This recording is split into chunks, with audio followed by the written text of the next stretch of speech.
Mateo capítulo 5, versículo 21 y versículo 22. Dice así la santa palabra del Señor. Oísteis que fue dicho a los antiguos: no matarás, y cualquiera que matare será culpable de juicio. Pero yo os digo que cualquiera que se enoje contra su hermano será culpable de juicio, y cualquiera que diga necio a su hermano será culpable ante el concilio, y cualquiera que le diga fatuo quedará expuesto al infierno de fuego. Amén. Podemos sentarnos.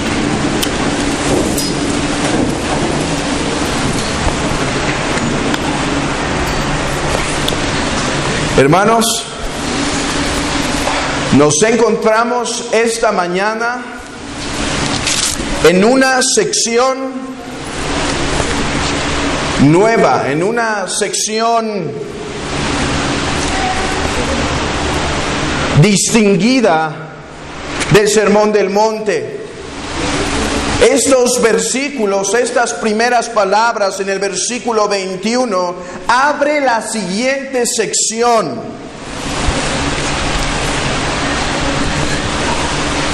Y para los que no han escuchado la totalidad del sermón desde el versículo 1 en adelante, me gustaría, y también para nosotros hermanos que han escuchado todo el sermón, toda la exposición desde el versículo 1 de Mateo 5, me gustaría, hermanos, exponer primero y traer a sus mentes la estructura orgánica del Sermón del Monte para que veamos cómo es que el Señor está predicando estas palabras.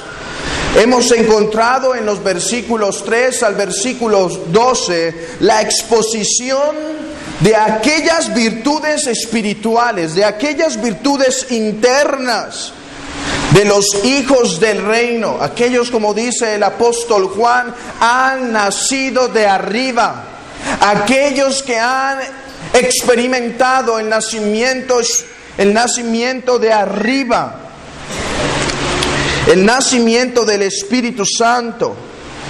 Hemos de recordar que las bienaventuranzas no son pasos a seguir para llegar a ser cristiano, son realidades existentes por causa de la simiente que mora en nosotros.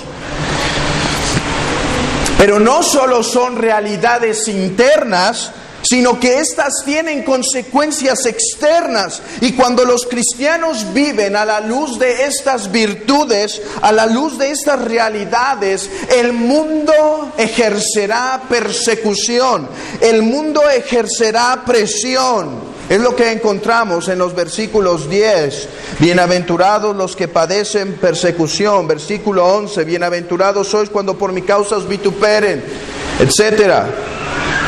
Gozaos y alegraos, versículo 12, porque vuestro galardón es grande. Así que si tú dices ser cristiano, pero nadie se ha dado cuenta de esto, debes examinar si en verdad eres cristiano. Pero a pesar que el mundo aborrece, del versículo 13 al 16, se expone ¿cuál es la responsabilidad del cristiano para con este mundo? Y no es apartarnos a las montañas haciendo una nueva comunidad, sino ser sal y luz de esta tierra. Y ciertamente los judíos esperando un Mesías con un poder de juicio, con un carácter de destrucción de imperios, con un carácter de liberación del yugo.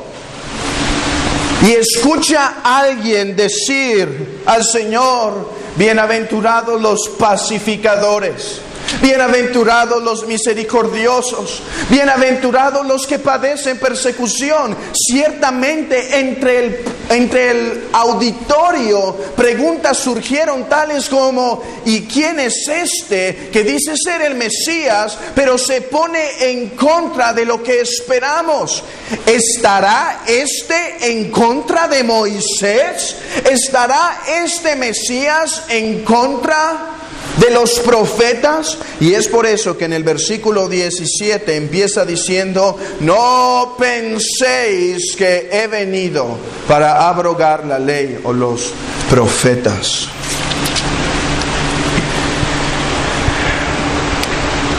No solo ha dicho que no está en contra de Moisés, sino ha dicho que los fariseos y escribas son los que están en contra de Moisés. Jesús ha declarado: mi doctrina, mi enseñanza, mi vida, mi santidad se encuentra en perfecto acuerdo con lo que los profetas y Moisés declararon. Pero ustedes, escribas y fariseos, al estar en contra de mí, están en contra de Moisés, porque Moisés testificó de mí.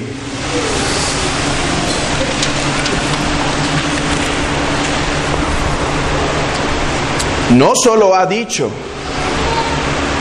que los cristianos deben vivir contrario, hermanos, esto es contrario a lo que en muchas iglesias se enseña, lo que vimos en el versículo 19. En muchas iglesias se enseña que cuando te enfocas tanto en la ley, estás siendo un legalista. Jesucristo dice: grande galardón tendrán aquellos que son minuciosos, aún en aquellos mandamientos que parecen más pequeños, que le obedecen con todo su corazón, que se entregan con todo su corazón.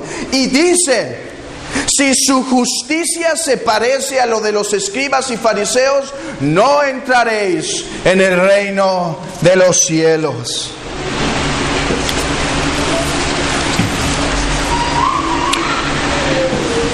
Hemos dicho que el Sermón del Monte tiene mucho que ver con el reino y principalmente con la ética del reino.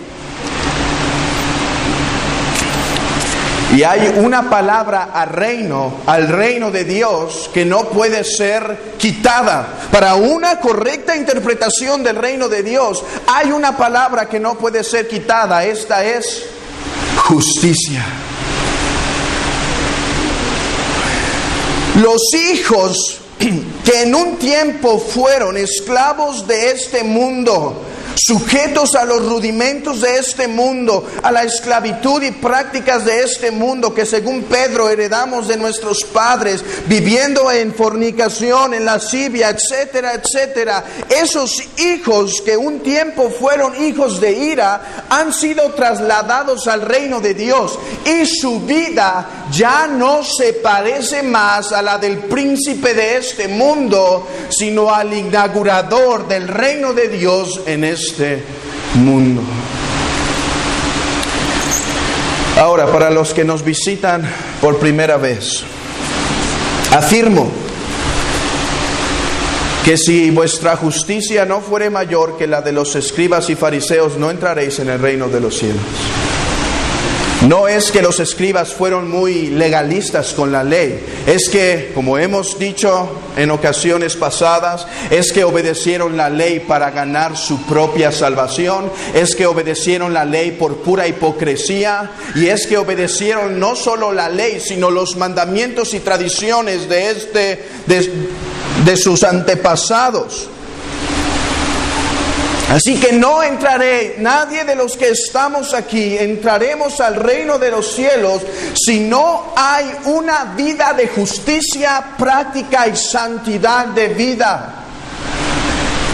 Ahora, para los que nos visitan, quiero aclarar esto: no estamos enseñando la salvación por las obras.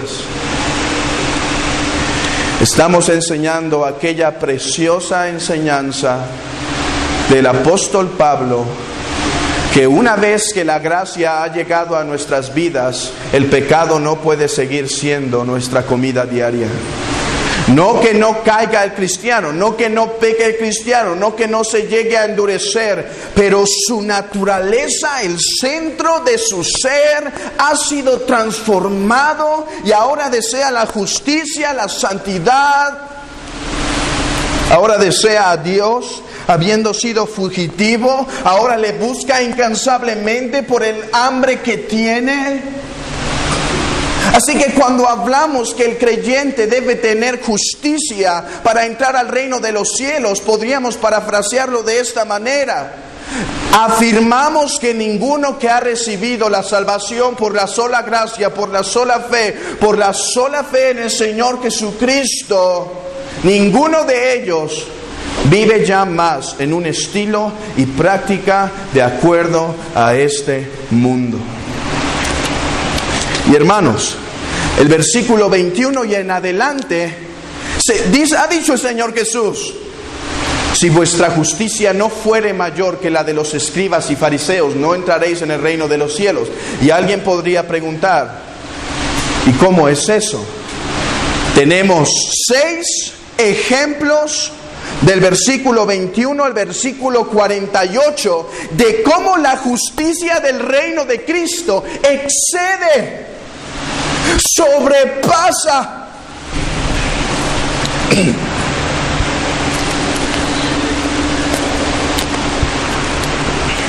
la de los escribas y fariseos. Hermanos, de hecho hay una parte en Mateo, no vamos a ir ahí, donde estaban hablando del matrimonio y Jesús estipula cuáles eran las normas que se habían puesto desde el principio en Edén, después con Moisés, de tal manera que dice uno de sus discípulos: si así es ese mandamiento, es mejor que no nos casemos. La justicia del reino de Cristo excede la justicia de los escribas y fariseos, porque esta justicia del reino de Cristo penetra y alumbra no solo las acciones externas, sino las intenciones del corazón.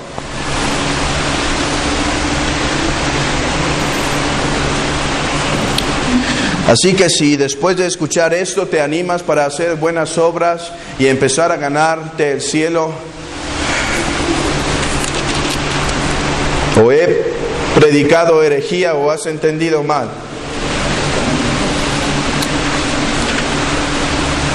porque maldito aquel que depende de las obras de la ley para hacerlas.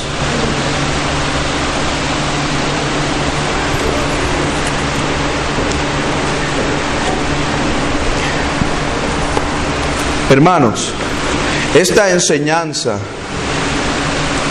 declara que si tú has sido justificado forensemente, si tú has recibido, si Dios te ha otorgado y te ha dicho: oh pecador,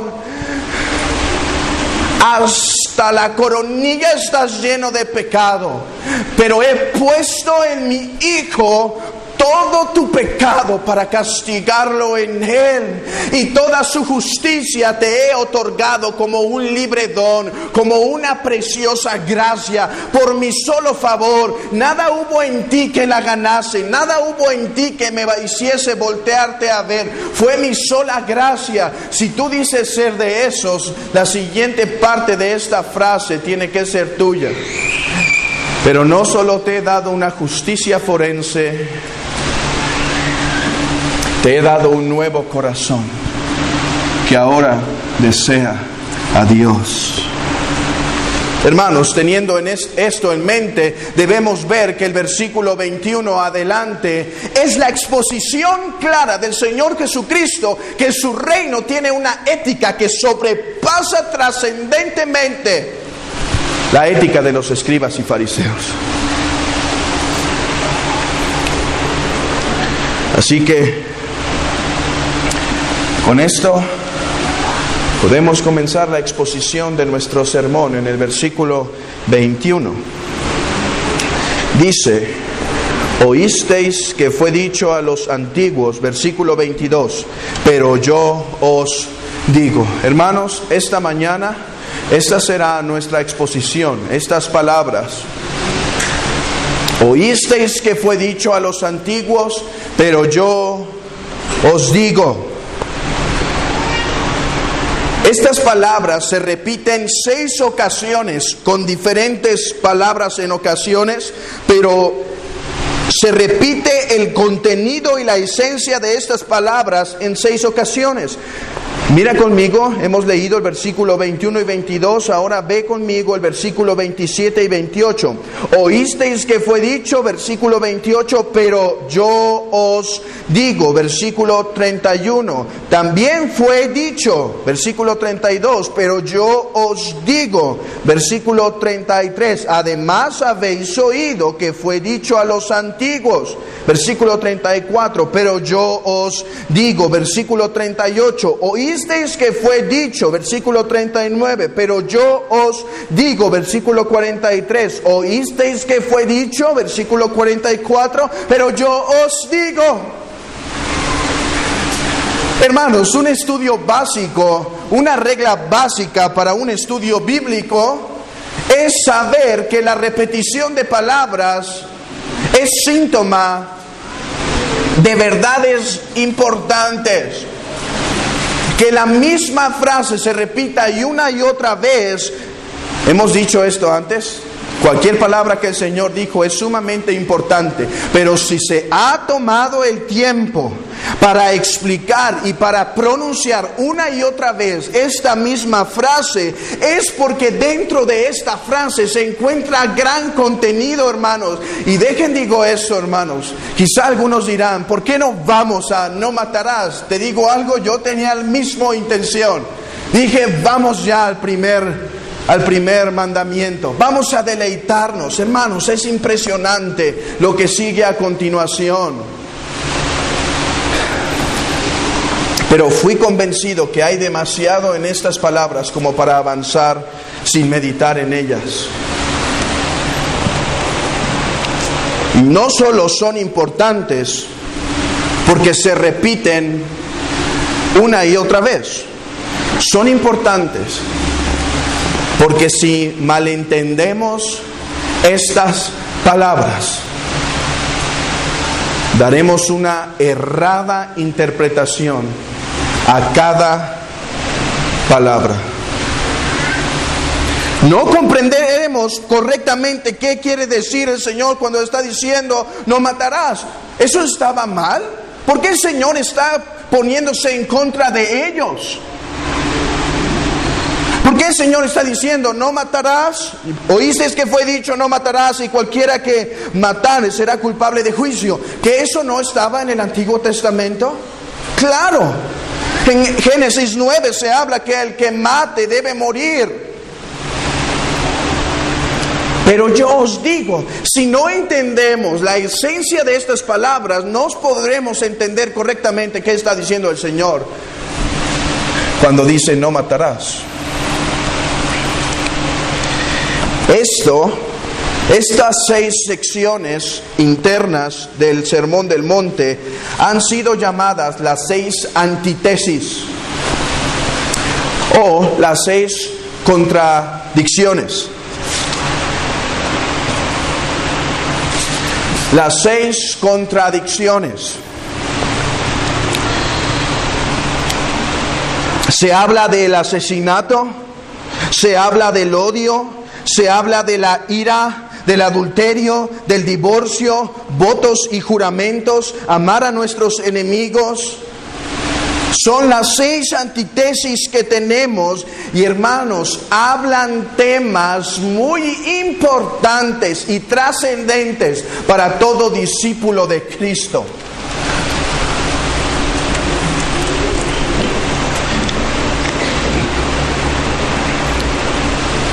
La pregunta inmediata es, ¿y cuáles son los lados opuestos? Si son 6 antítesis y 6 contradicciones, ¿cuáles son los lados opuestos? Una parte del opuesto es fácilmente distinguible. Dice en el versículo 22, pero yo os digo.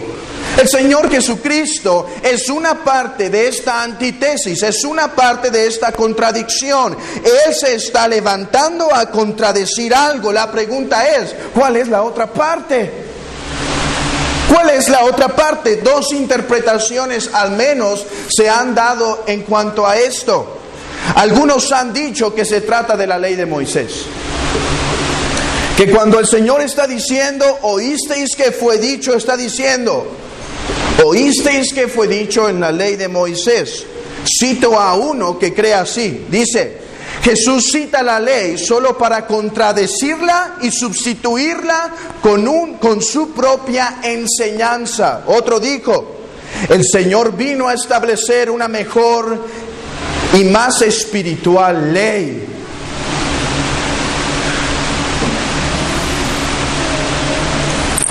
Si esto es verdad, el texto podría ser parafraseado de la siguiente manera. Ustedes saben lo que el Antiguo Testamento dice, pero yo les enseño a ustedes algo superior. Oh, cuidado con esas palabras, porque cuando hablan de Jesucristo puso algo superior, a veces solamente porque parecen decir algo bueno de Cristo, a primera vista nos emocionamos y decimos, esta es la doctrina verdadera.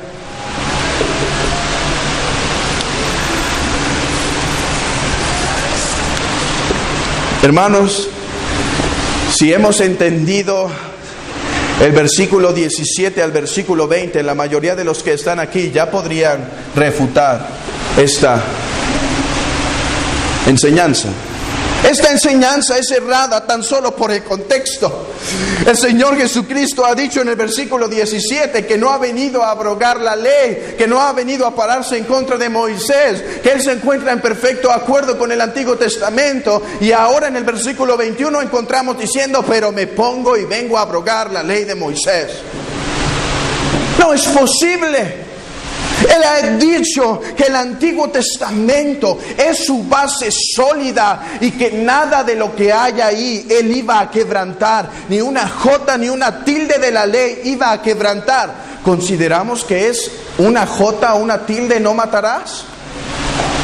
No, pero si fuera una jota y una tilde tampoco la hubiera venido a abrogar.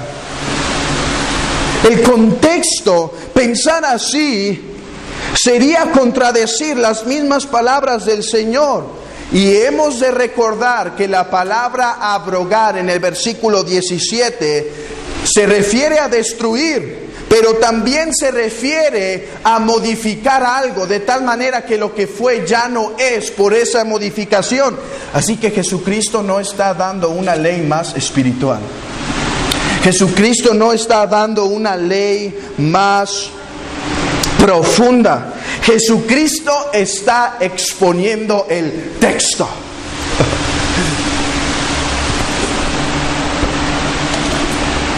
Jesucristo está exponiendo la palabra del Padre. Además del contexto que es convincente, podemos ver en Mateo 4:4 que cuando el Señor se refiere al Antiguo Testamento, nunca usa las palabras oísteis que fue dicho. Versículo Mateo 4:4. Él respondió y dijo, escrito está. Versículo 7. Jesús le dijo, escrito está también. Podemos ir a Mateo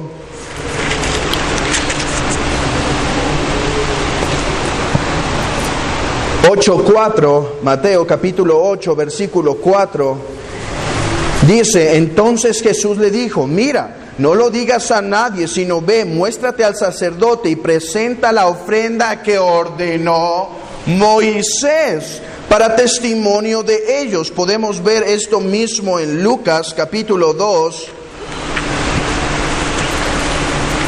versículo 23.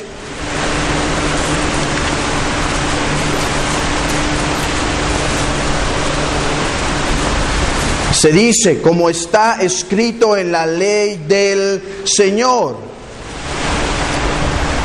Y se repite una vez más en cuanto a la tentación en el capítulo 4:4, escrito está.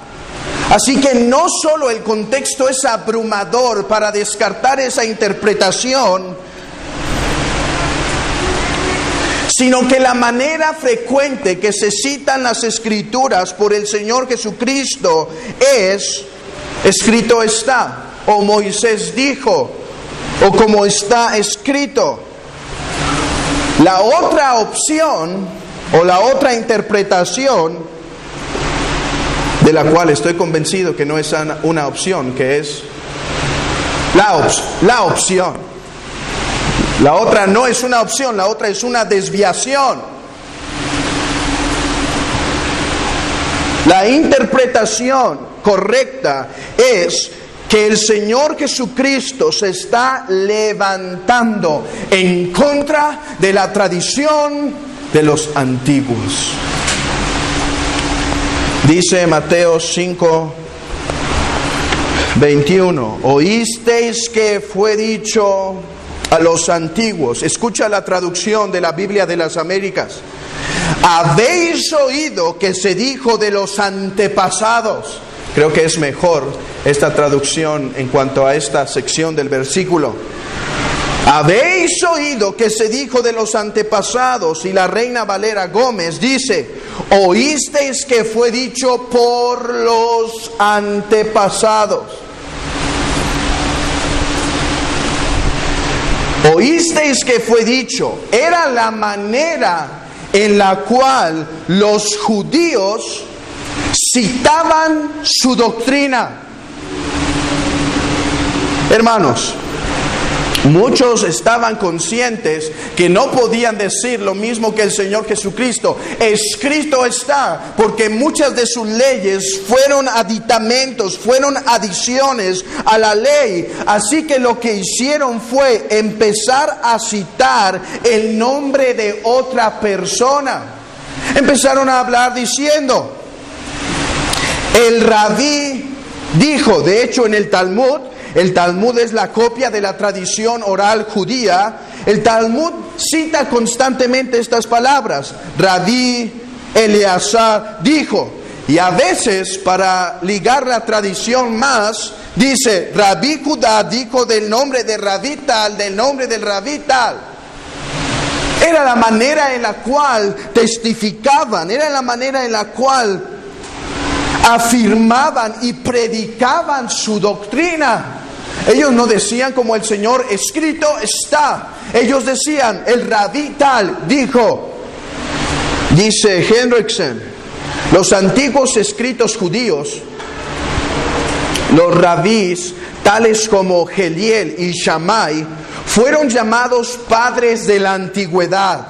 Así que la designación del versículo 21 a los antiguos está designada para expresar la interpretación del Antiguo Testamento.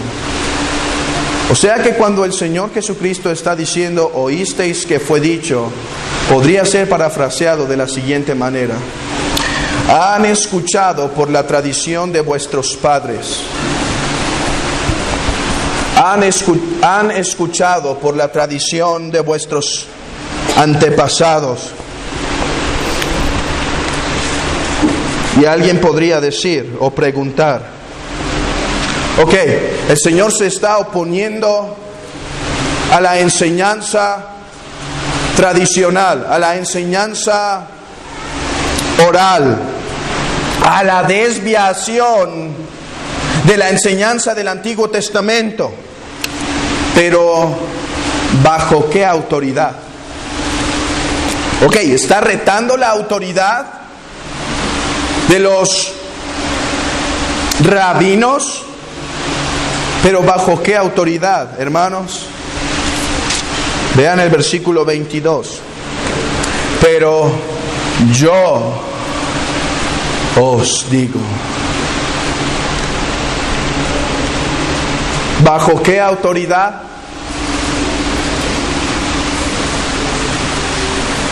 Dijeron de él que enseñaba como quien tiene autoridad y no como los escribas y fariseos.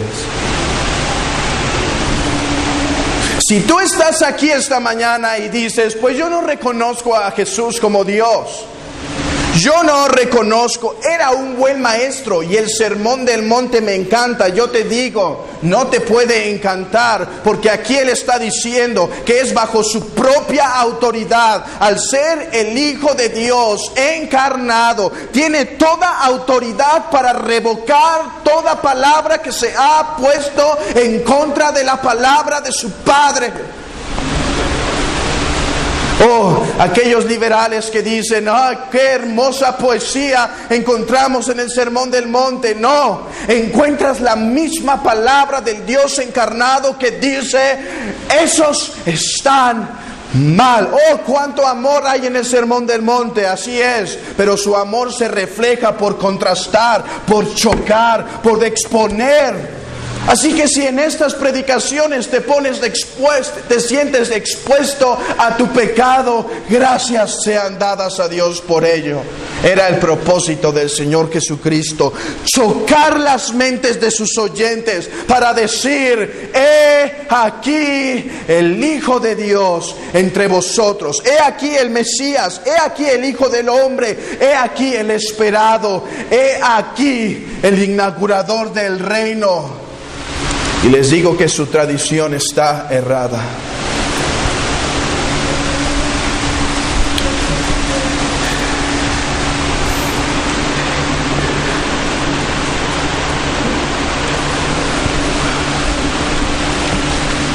Amigo,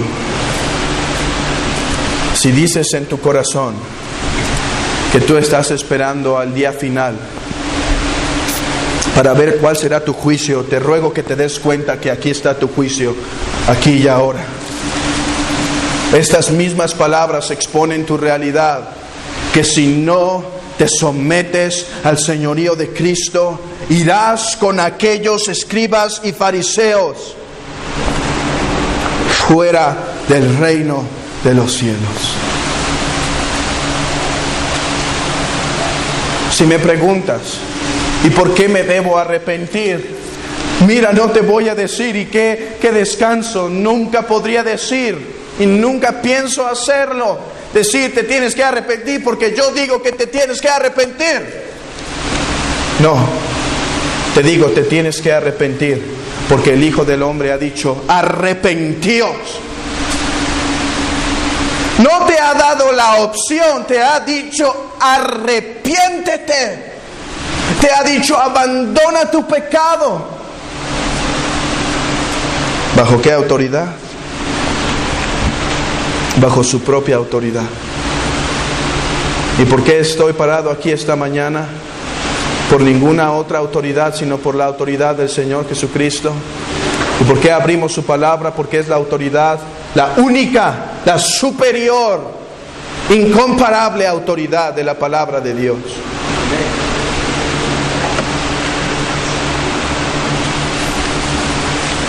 Hermanos,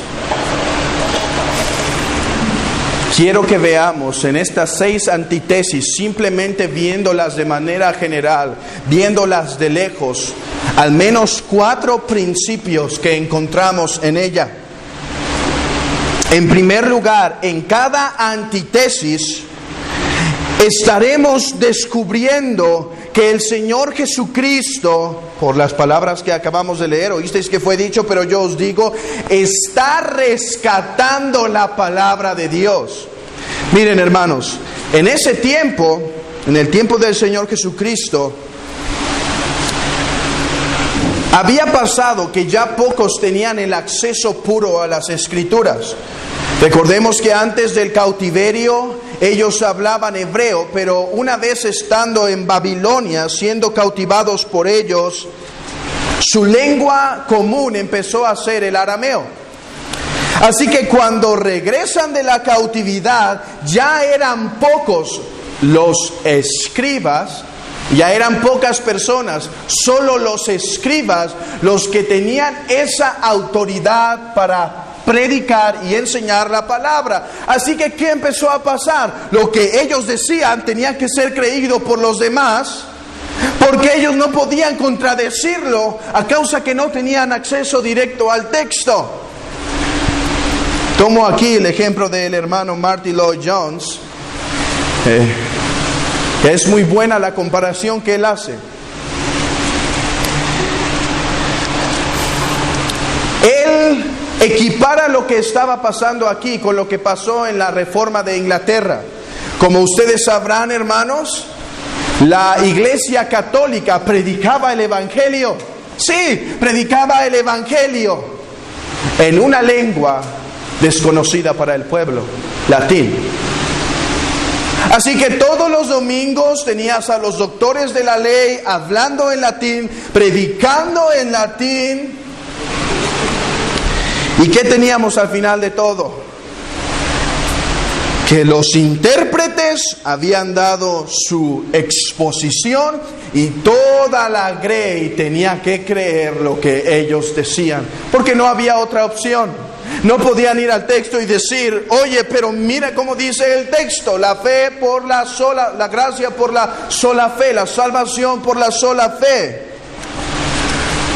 ¿Saben cuál fue una de las claves históricas que el Señor en su providencia orquestó para la Reforma? Lo que se llama el humanismo. Ahora, no el humanismo que hoy en día conocemos. El humanismo del siglo XVI fue aquella necesidad cultural de ir a las fuentes originales. Eso fue clave para la Reforma, eso fue clave para Calvino. Calvino y todos los demás reformadores lo que hicieron es ir a las fuentes. ¿Qué decía Agustín? ¿Qué decía? Porque ellos citaban siempre, Agustín dice, tenemos a la iglesia de nuestro lado, pero cuando Calvino se pone a indagar, se da cuenta que no estaban siendo fiel a las citas de los antiguos y descubren la Escritura y traducen la Escritura al lenguaje común, y ahora la Grey podía saber lo que el texto significaba. Hermanos, los reformadores siguieron el patrón de nuestro Señor Jesucristo. No el Señor Jesucristo, el patrón de los reformadores. Los reformadores siguieron su patrón. ¿Qué estaba haciendo Cristo? Estaba exponiendo la verdadera interpretación de la ley de Dios. Y es curioso que acusaban a los reformadores de ser innovadores y traer una nueva herejía y de no acoplarse con los antepasados. Acusaban a Cristo de ser una nueva secta y lo acusaban de no estar de acuerdo con la ley de Moisés.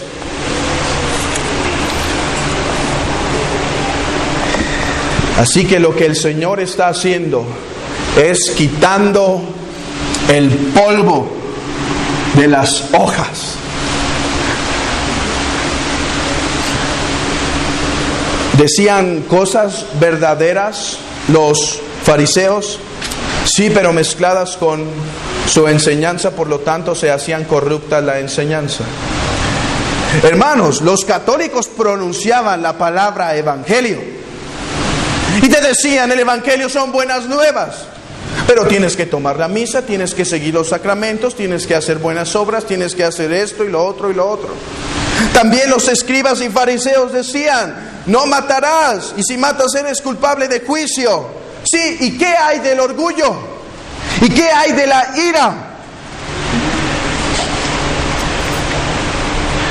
Hermanos, es por eso que se predica expositivamente, porque es nuestro deseo que ustedes vean en sus propias Biblias, por la iluminación que cada uno recibe del Espíritu Santo, el texto de la Escritura. Y saben, no creemos en un mundo posmodernista y no tenemos miedo a abrir la Escritura y decir, ¿y si este hermano interpreta diferente a nosotros? No, hay una interpretación del texto y el Señor por medio de su palabra nos ilumina y no hay una verdad que es relativa.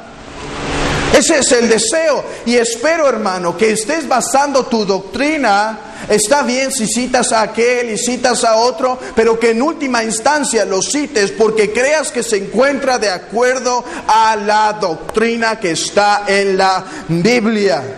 Eso fue el atributo y el elogio a los hermanos de Berea. Hermanos, ustedes saben, ellos no tenían Biblias en sus manos como lo tenemos hoy. Tenían que conseguir pergaminos, ir a compartirlos, etcétera. Pero ellos escudriñaban diariamente. Oh, hermanos, que no deje de hacerse así en nuestra iglesia. Porque esa es una gran maldición en nuestros días. La mayoría de las iglesias se comportan y actúan y tienen sus actividades no de acuerdo al penetrante estudio de la doctrina, sino a la aceptada y ciega tradición de las iglesias.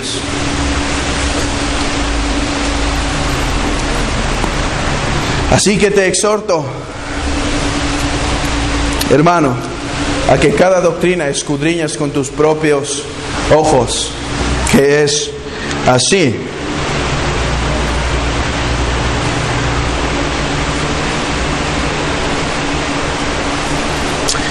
Ahora, no quiero confundir este precioso carácter de escudriñar las Escrituras con una actitud cínica. Esa es la palabra, la estaba buscando en mi mente. No quiero que confundas este precioso elogio de escudriñar las Escrituras para ver si lo que el apóstol decía era verdad, con una actitud cínica que dice: oh, yo no creeré al hermano hasta que me demuestre lo contrario. Oh, él es culpable a menos que lo contrario sea demostrado.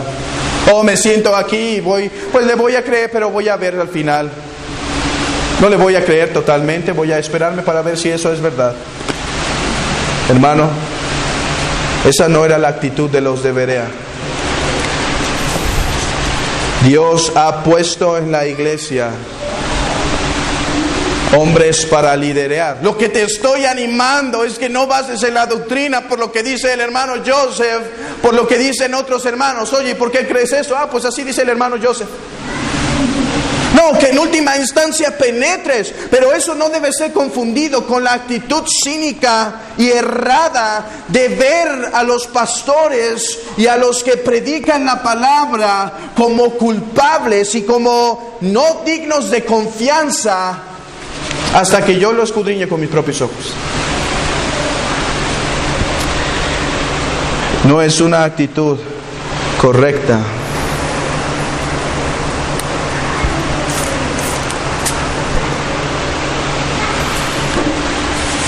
Hermanos, creo que aquí cabe hacer otra breve la mención de una cosa.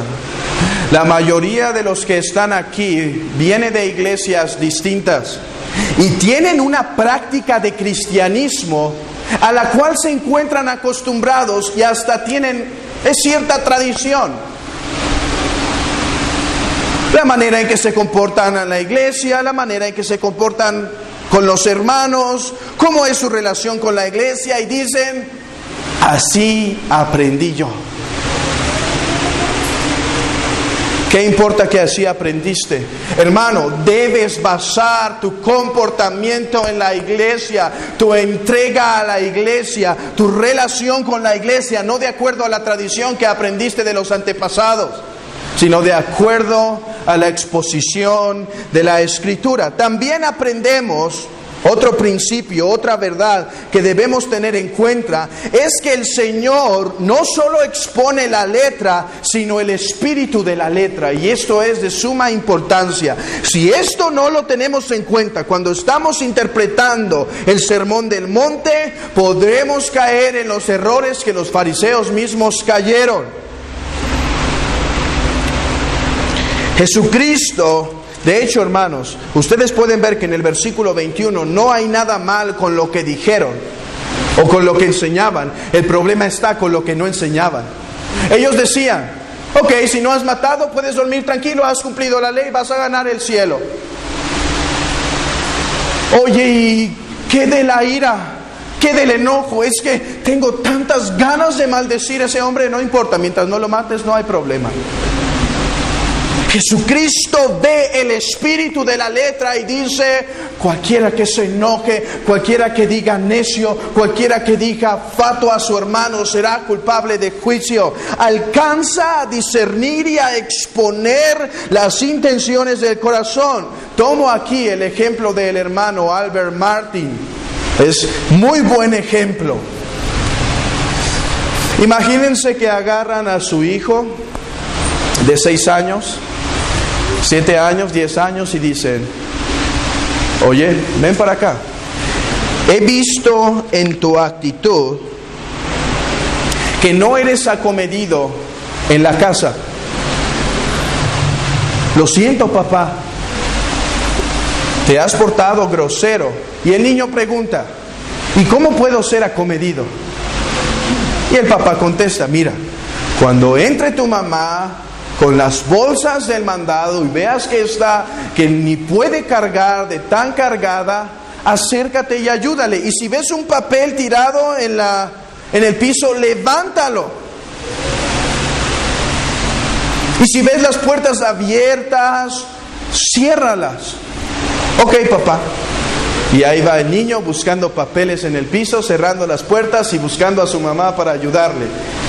Pero un día llega su hermana, abre la puerta y su hermana está cargada de la mochila, los útiles, papeles y apenas si puede caminar. Y el niño está en el sillón y solo la queda viendo.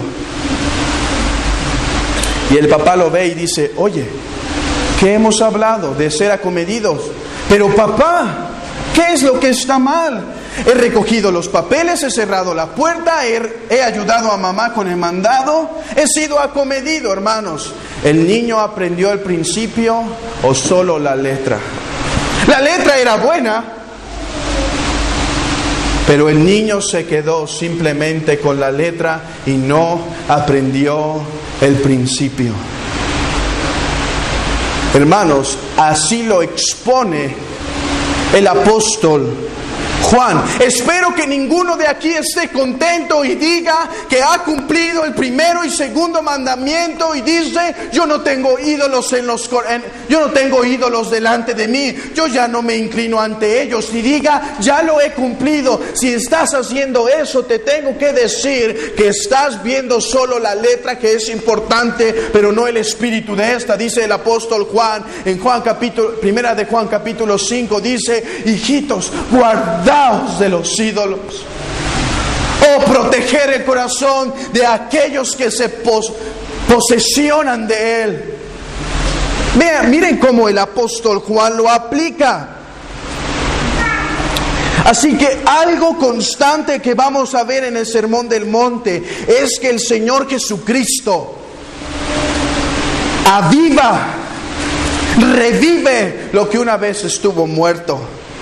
Lo que una vez la tradición de los ancianos secó, aplastó, hizo a un lado.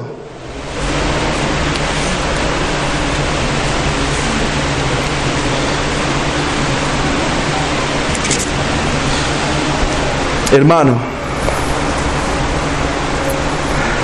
estos hombres aprendieron a ver la letra, pero no se percataron del espíritu. Oh, espero que no pase aquí esta mañana así. Que no estemos pensando que estamos cumpliendo con honrar al Señor en el día del Señor solo porque nos sentamos a algunas horas a estar aquí, mientras mi mente está cautivada por esperar que termine esto para poder ir a hacer mis quehaceres mundanos. O que no simplemente veamos la letra, sino el espíritu.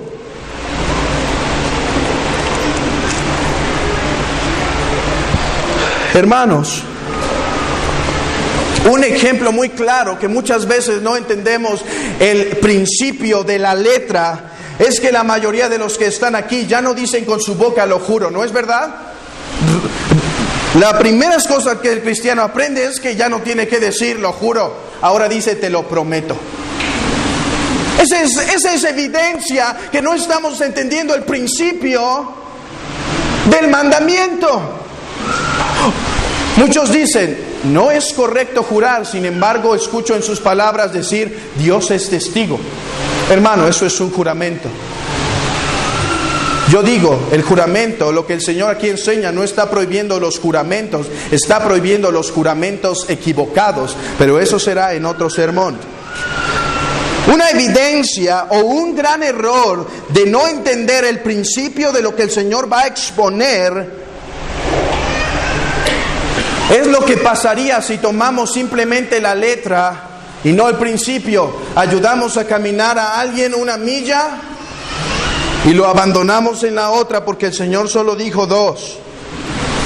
Otra evidencia de que muchas veces no entendemos bien, y esto pues quizás es un poco gracioso, pero es verdad. Una vez, estando en una plática, alguien sacó el texto que dice que si te pide, dale. Y dijo, hermano, si este texto es verdad, si yo te pido las llaves de tu carro, tú me las tendrías que dar. Dice, no te las voy a pedir, pero si fuera verdad, te lo voy a hacer. Una vez más, evidencia de que no se está entendiendo el mandamiento ni el principio del mandamiento. Hermanos, el apóstol Pablo aprendió a ver. Hermanos, escucha esto. El apóstol Pablo aprendió a ver el mandamiento de no codiciar en su principio. Romanos 7, ¿lo has leído? ¿Sabes de qué trata eso? De la enseñanza del Señor Jesucristo, de no ver al mandamiento como letra muerta y decir, no estoy codiciando, estoy bien. El apóstol Pablo escudriña en lo intenso y dice, tan siquiera se me ha acercado el pensamiento de codiciar. ¡Oh, miserable de mí! Hermano, el hombre que entiende correctamente el sermón del monte aprenderá a ver su miseria, no solo de acuerdo a una letra estática, sino una letra viva, hermanos. Los mandamientos están vivos. Los mandamientos no son simples palabras estáticas, son mandamientos con el propósito de dirigir nuestras vidas. La evidencia que alguien madura en su fe es que aprende a ver los mandamientos no como 10 ordenanzas simplemente, sino como 10 ordenanzas que dan principios para cada área de su vida, en cada ocasión de su vida. Hermanos, no querramos caer en lo que cayeron algunos hombres en la antigüedad, de querer hacer un libro de manual de qué debes hacer en cuanto a esto, qué debes hacer en cuanto a lo otro, qué debes hacer en esto y aquello. Aprendamos a encontrar en los mandamientos la derivación de principios para nuestras vidas. Además, otro principio que debemos tener en cuenta es que todas las antítesis, las 6 antítesis que estaremos exponiendo en las próximas semanas, no solo exhiben el acto, sino que escudriñan la intención del corazón. No solo el acto es necesario, la intención del corazón. No solo se trata de no adulterar físicamente, sino de ser fiel a tu esposa en tu corazón. Eso era lo que pasó con los escribas y fariseos. Se aprendieron a justificar delante de los hombres.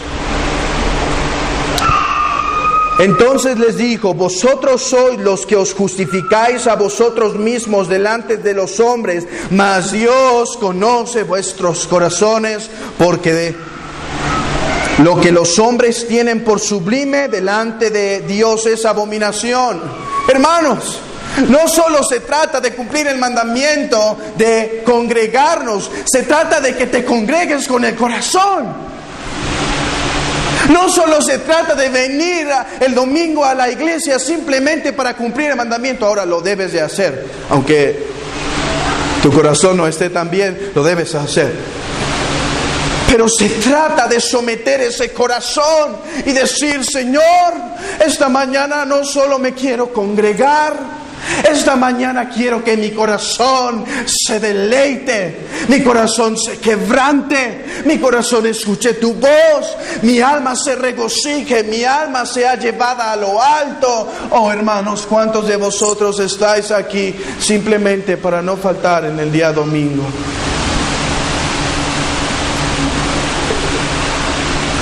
Es por eso que la confesión de fe recomienda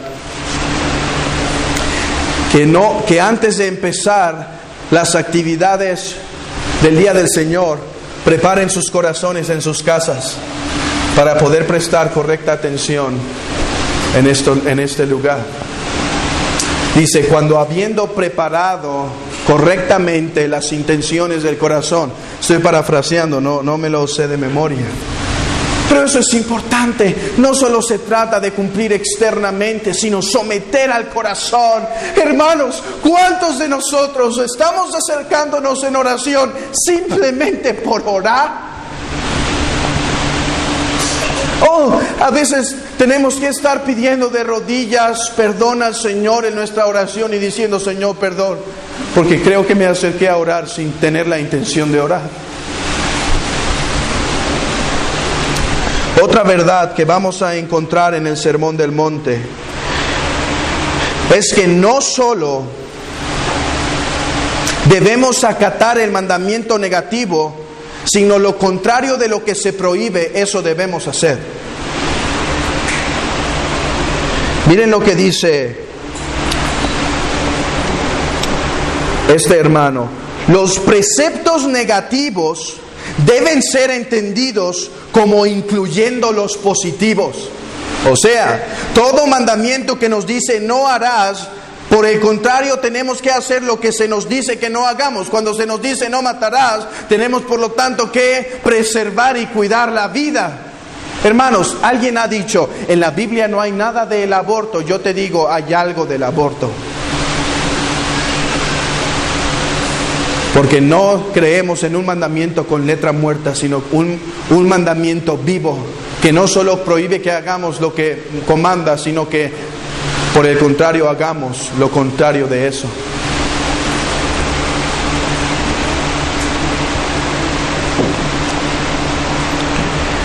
El decálogo no debe ser interpretado como las reglas de los hombres que se toman en cuenta solo en hechos externos, pero siendo la ley de Dios que excede todos los pensamientos e intenciones del corazón. Esto es a lo que yo creo que en las bienaventuranzas el Señor se refiere a hambre y sed de justicia. Hoy el cristianismo de hoy en día, hermanos, está viviendo como 10 mandamientos que he cumplido y en cuanto no rompa uno de estos me puedo acercar tanto al mundo. El Señor nos enseña a vivir distintos. Escudriña cada mandamiento, medita en cada mandamiento y ve las implicaciones de cada mandamiento.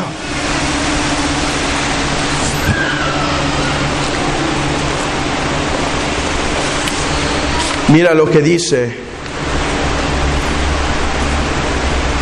Isaías 58:13.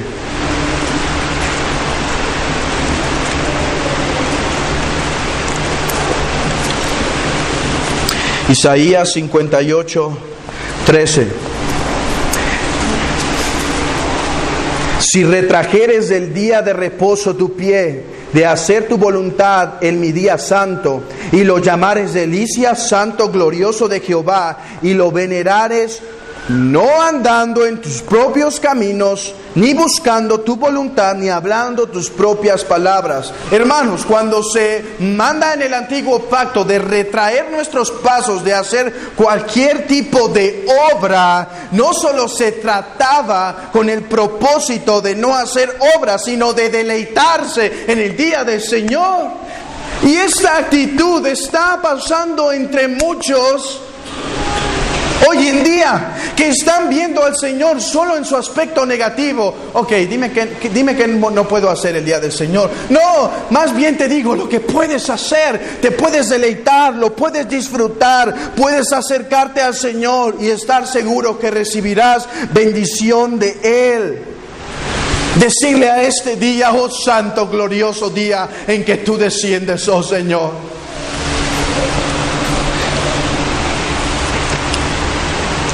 Este principio es claramente expuesto en Efesios 4:28. Efesios 4:28.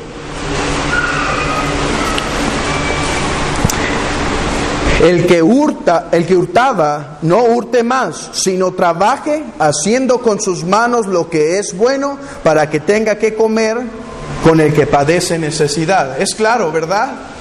El apóstol Pablo aprendió bien del Señor Jesucristo que no solo se prohíbe el mandamiento, sino lo que se implica de él, y es obligatorio. No solo el no matar es obligatorio, sino lo contrario de eso también lo es. Donde un deber es requerido, el pecado contrario es prohibido. Y donde un pecado es prohibido, el deber contrario es requerido. Nosotros no solo debemos cesar de hacer lo que los mandamientos prohíben, sino hacer lo que estos requieren. De otra manera no los estamos obedeciendo plenamente. Hermanos, espero que el Señor nos ayude a ver eso en las antítesis. Que no estamos cumpliendo el mandamiento solamente con no matar. Si estamos albergando ira u ofendiendo al hermano, estamos violando el mandamiento.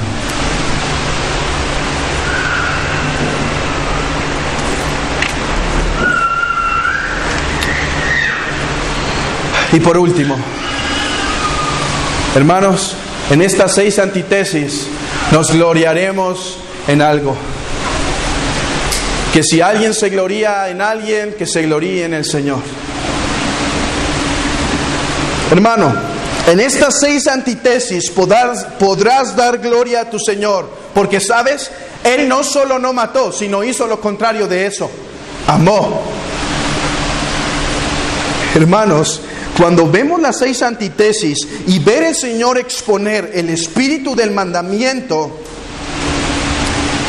vamos a ver cuál era la autocomprensión del Señor Jesucristo en cuanto a su vida y santidad. Sí, reconocemos a alguien que no viola los 10 mandamientos, pero el Señor no solo no violó los 10 mandamientos, sino todas las implicaciones, todos los principios que de ellos se derivan. No solo obedeció la letra, sí, la obedeció. Y aquí no quiero poner algo en contra de letra y el espíritu.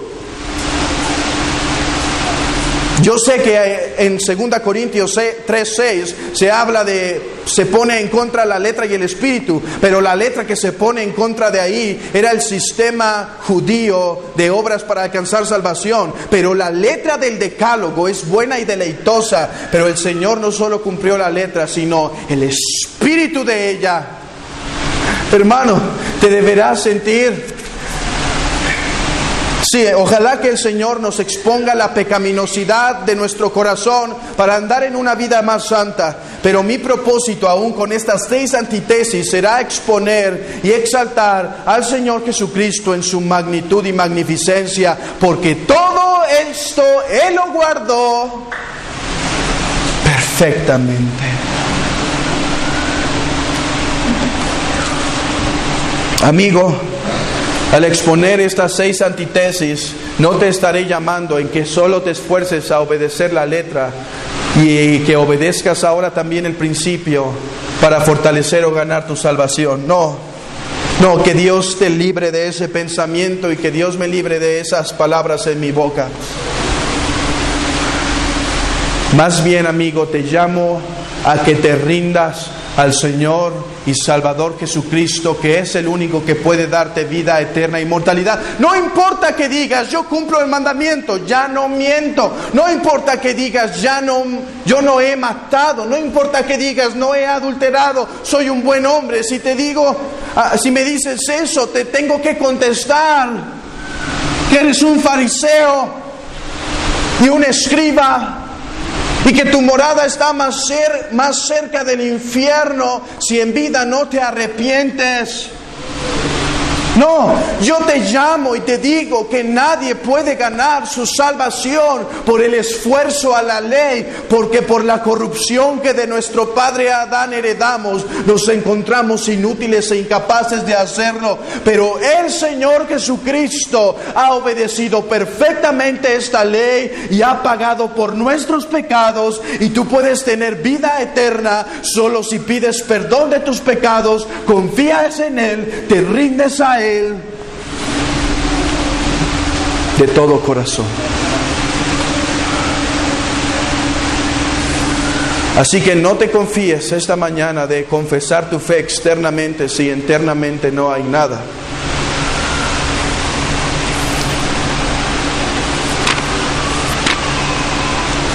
Que no digas tú, hermano, gracias que no soy como uno de estos publicanos. Que si estás seguro de tu salvación sea porque Cristo es tu propiciación y redención y salvación. Así que estas 4 verdades no deben ser olvidadas mientras escudriñamos las antítesis. Así que, hermanos, todo lo que hemos oído que fue dicho por los antepasados, corroborémoslo con lo que el Señor ha dicho, porque esa es la verdadera exposición de la palabra. Amén.